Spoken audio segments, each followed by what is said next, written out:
என்று சொல்வார்கள். அவரை மன்னித்து விடுங்கள். லூக்கா எழுதிய தூய நற்செய்தியிலிருந்து வாசகம்.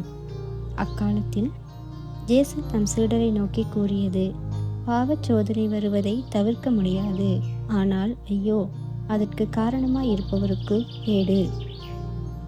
அவர் இச்சிறியோருள் எவரையாவது பாவத்தில் விழச் செய்வதை விட அவ்வாறு செய்பவரது கழுத்தில் ஒரு எந்திர கல்லை கட்டி அவரை கடலில் தள்ளிவிடுவது அவருக்கு நல்லது. எனவே நீங்கள் எச்சரிக்கையாய் இருங்கள். உங்களுடைய சகோதர சகோதரிக்குள் ஒருவர் பாவம் செய்தால் அவரை கண்டித்து கொள்ளுங்கள். அவர் மனம் மாறினால் அவரை மன்னியுங்கள்.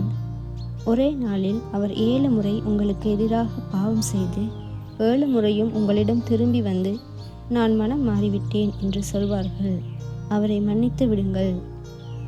திருத்தூதர்கள் ஆண்டவரிடம், எங்கள் நம்பிக்கையை மிகுதியாகும் என்று கேட்டார்கள்.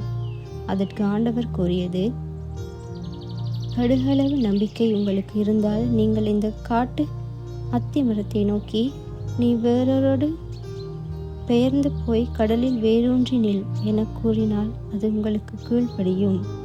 இது ஆண்டவர் வழங்கும் அருள்வாக்கு. கிறிஸ்துவே உமக்கு புகழ்.